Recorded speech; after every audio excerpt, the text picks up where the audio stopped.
If it's your kid asking, it's annoying. If it's a billion people across the globe, it's a challenge and responsibility. Farmers feeding the world. It's about agriculture coming together to increase both hunger solutions and food production. Please learn more and give generously. Congressman Fincher, thank you for joining us. Thank you. Thank you. You've been up here a few months now. What have you learned about this process of serving in the United States House of Representatives? Well, first of all, it's an honor to be able to represent the 8th District of Tennessee. We're very fortunate to live in a great place. I tell folks back home, Washington is a great place to visit. Key word is visit. I love home, and that's why I'm here to represent the folks at home.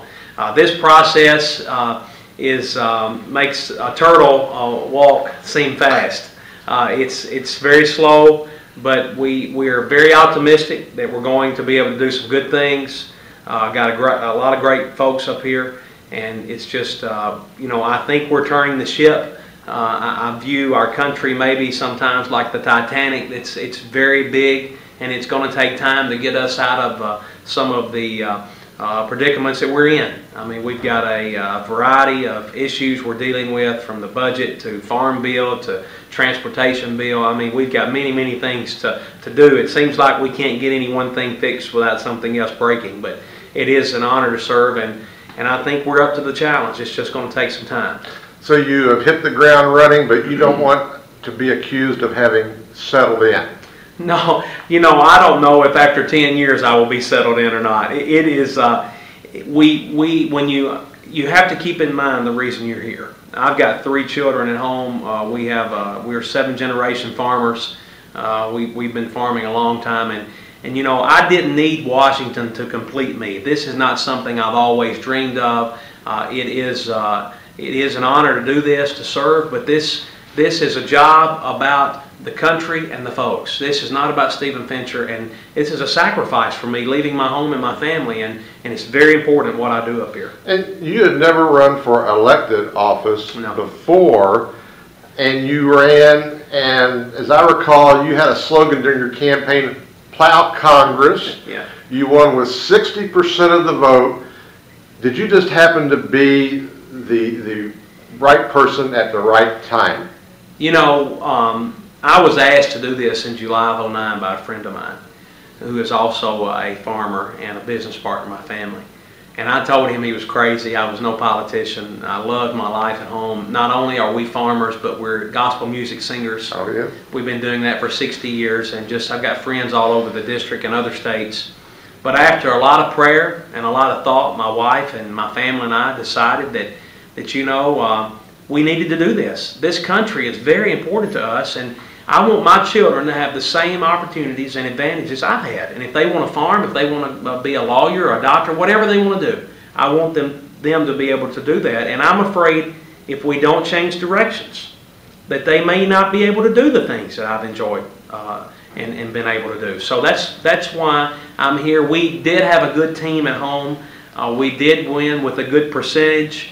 But I've got several Democrats who support me just as Republicans. I don't represent just Republicans at home. I represent independents, Democrats, and Republicans, and that's what's important. Tell me about your district, the makeup and its people. The 8th Congressional District never had a Republican congressman. I'm the first. This was Davy Crockett's seat, and he was a Whig. It's the closest thing we've had to a Republican until now.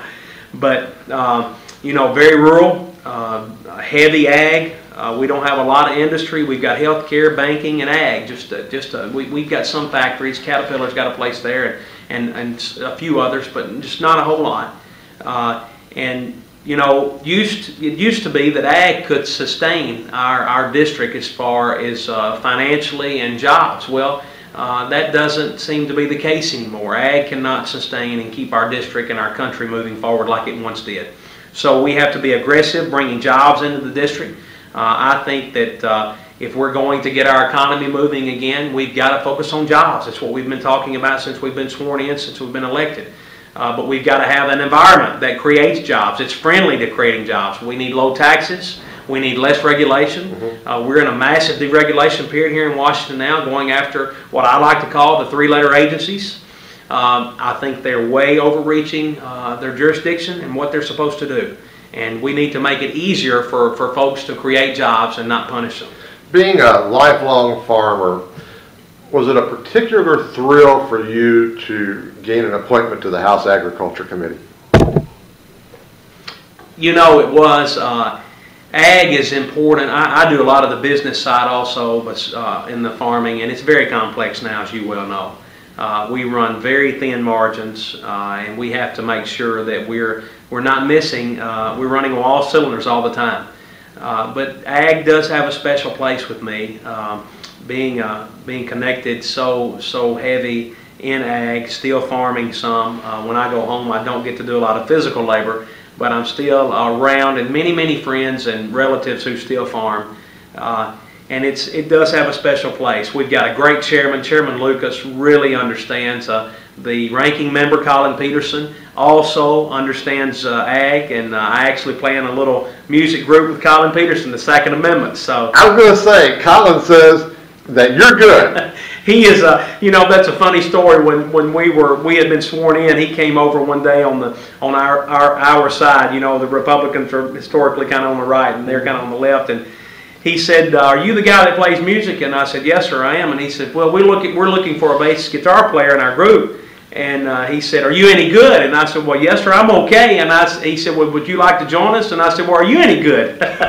And that's how we started our relationship. And, you know, we always don't see eye to eye on policy, but he understands, and he knows that I understand, that this is about the country, not about Republicans or Democrats, but about moving the country forward. And that's what we've got to focus on. What did your constituents send you up here to do, if you had to name 2 or 3 things? Stop spending, create jobs, and restore the confidence of the American people in Congress. Right now, they don't have it. And you know what? I don't blame them. We have been reckless. My predecessors have been reckless, and it seems like they have not focused on the main things.